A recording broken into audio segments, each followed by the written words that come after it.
Hello, नमस्ते, आदाब, सत श्री अकाल। मैं आपका अपना विशाल वर्मा और सिने ब्लूज़ में आप सबका हार्दिक स्वागत है।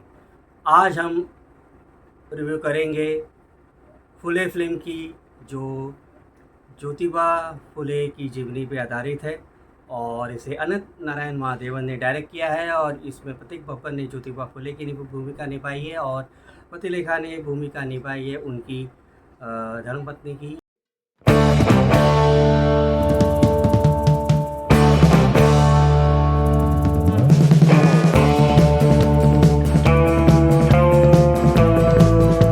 कहानी है भारत के पहले महात्मा की, उस महान व्यक्ति की, उस ग्रेट रिफॉर्मर की, जिन्होंने सबसे पहले बेटी पढ़ाओ की मुहिम चलाई थी और उन्होंने गर्ल एजुकेशन के लिए काफ़ी कुछ उन्होंने काम किया। कास्ट सिस्टम के ख़िलाफ़, जाति और जातिवाद के ख़िलाफ़ उन्होंने आवाज़ उठाई। लड़कियों को पढ़ाने के लिए उन्होंने काफ़ी काम किया और विधवाओं के उद्धार के लिए भी उन्होंने काफ़ी कुछ किया। उनको महात्मा की उपाधि दी गई थी। इस महान शख्सियत की जीवनी पर फ़िल्म बनी है फूले, जिसमें प्रतीक गांधी प्ले कर रहे हैं ज्योतिबा फुले और प्रतिलेखा उनकी वाइफ की भूमिका निभा रही हैं, उनकी पत्नी की भूमिका ही सावित्रीबाई फुले। ये जो दंपत्ति हैं, इस हस्बैंड वाइफ के जोड़े ने काफ़ी कुछ इस रूढ़िवाद, समाज, जातिवाद के खिलाफ़ काफ़ी आवाज़ उठाई।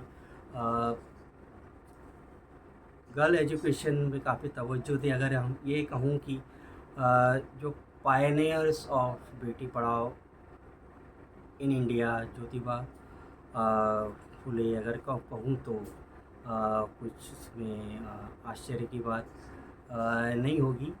तो आज के जनरेशन के, आज के लोगों के लिए ऐसे महान सोशल रिफॉर्मर्स, ऐसे महान व्यक्ति के बारे में बताना काबिले एक बहुत अच्छा कदम है। ये बहुत इम्पोर्टेंट फ़िल्म हो जाती है और अनंत नारायण महादेवन एक काफ़ी अच्छे खासे मंझले हुए फ़िल्म मेकर हैं। उनकी लास्ट फ़िल्म स्टोरी टेलर और उनकी गौर हरी दास्तान और ये सब फ़िल्में मुझे काफ़ी पसंद भी हैं, मेरी वन ऑफ द फेवरेट्स फ़िल्मों में से एक है। और ये जो बायोपिक उन्होंने बनाने की उन्होंने सोची, तो उनकी सोच को मैं दाद देता हूँ और ये अटेम्प्ट उन्होंने किया कि ऐसे महान व्यक्ति के बारे में आज की जनरेशन को पता चले और ये सबके सामने हो कि जातिवाद किस तरह से उस समय फैला हुआ था। आज भी जातिवाद हमारे समाज में है और कई जगह देखा गया है, कई जगह इसका आज भी पालन होता है। तो कितना रेलेवेंट और इम्पोर्टेंट ये सब्जेक्ट हो जाता है, ये इस फ़िल्म से पता चलता है। जब आपका सब्जेक्ट इतना इम्पोर्टेंट और रेलेवेंट हो गया है तो फिर ज़िम्मेदारी भी एक फ़िल्म मेकर की उतनी ही बनती है कि वो जो मुद्दे जो फ़िल्म में बताए जा रहे हैं, जिस बात को वो कहना चाहते हैं, कास्ट सिस्टम के बारे में जो चर्चा है, जो कास्ट सिस्टम की जो चर्चा होनी चाहिए, उस बात को तवज्जो उस फ़िल्म में बराबर दिया जाना चाहिए था। पर इस फ़िल्म में बनी ठीक-ठाक है और इसका पीरियड भी उन्होंने ठीक-ठाक से लिया है। लेकिन जो मेन चीज़ जो मैं इस फ़िल्म में देखना चाहता था वो ये था कि इसके अंदर कास्ट सिस्टम जो है, जाति है, शूद्र है, ये सब जो जातिवाद है उस पे एक बराबर की एक चर्चा हो। वो चर्चा इसके अंदर मुझे दिखाई नहीं दी। क्यों ज्योतिबा फुले इस समानता की ओर समानता की आवाज़ उठाते हैं, क्यों वो ब्राह्मणों के इस रूढ़िवाद जातिवाद के खिलाफ़ खड़े हो जाते हैं। उनका तर्क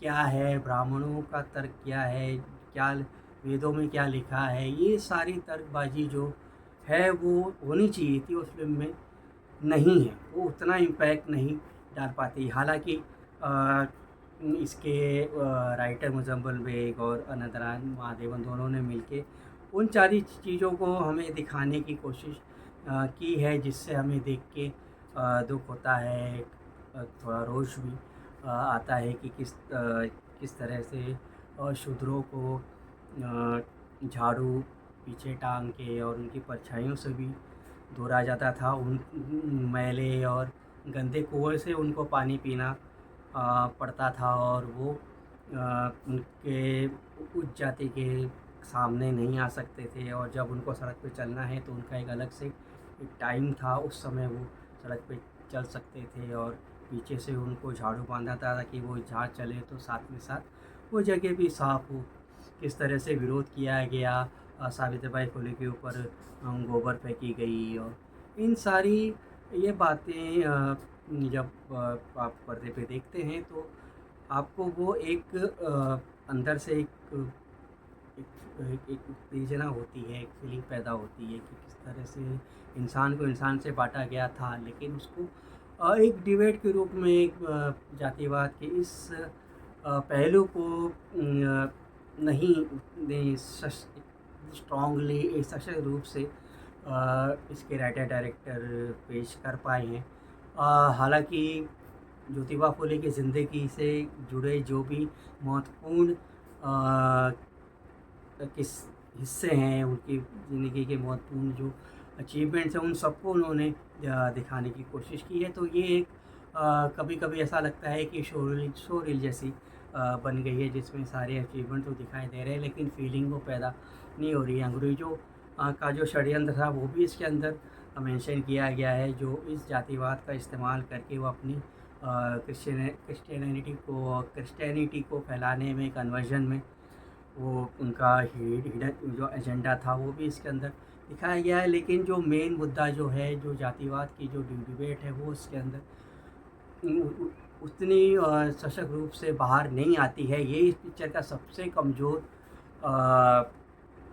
पहलू है, और साथ ही साथ पिक्चर बहुत ही पोइटिक वे में बनाई गई है, बहुत ही स्लो तरह से चलती है, उसका अपना एक पेस है, उसमें चलती है, तो ये बोरिंग सी और टीडियस भी हो जाती है। काफ़ी कुछ ये फ़िल्म कवर करने की भी कोशिश करती है। इसमें ज्योतिबा फुले का जो पीरियड है उसमें गर्ल एजुकेशन है, कास्टिज़म है, 1857 की जो बगावत है वो है, उसके अंदर क्रांति का संग्राम है, अब्राहम लिंकन की जो अमेरिका में जो संघर्ष हुआ था उसके बारे में मेंशन है। क्या क्या इसके अंदर हर चीज़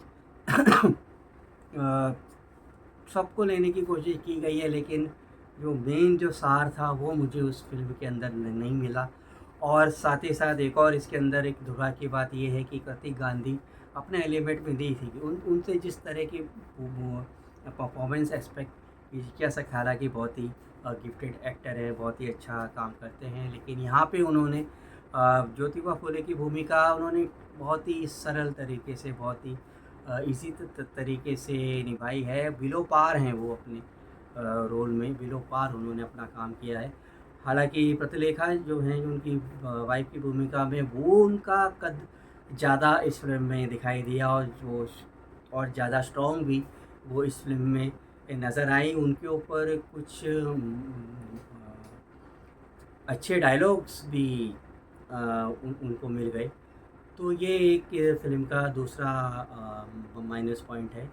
लेकिन कुल मिलाकर इसका जो ये फ़िल्म एक इम्पॉर्टेंट फ़िल्म है, इसका जो मुद्दा है वो इम्पॉर्टेंट है, जो इसका सब्जेक्ट मैटर है, जो इसका मुद्दा है उसको लेके, और इसकी जो कुछ सीन्स हैं जो काफ़ी अच्छे बन के आए हैं, जैसा मैंने मेंशन किया था वो कुएँ के पानी वाला सीन, और इन सब सीन को मिला के, मुद्दे को मिला के, और गर्ल वुमेन एजुकेशन, इन सब बातों को सामने रखने की इन्होंने कोशिश की है। उस कोशिश को कुल मिला के तो मैं इसको एक 3 स्टार दूंगा। आप ने अगर ये फ़िल्म देखी है तो आप देखें और हमको बताएं कि आपको ये फ़िल्म कैसी लगी, हमें लिखें और कमेंट करें। हमारा चैनल अभी तक फॉलो नहीं किया है तो हमारा चैनल फॉलो करें, हमें सपोर्ट करें। हम ऑनेस्ट रिव्यू देने की कोशिश करते रहे हैं, करते रहेंगे, फिर मिलेंगे अगले रिव्यू में। तब तक के लिए मैं आपका विशाल वर्मा आपसे इजाज़त चाहूँगा। खुश रहें,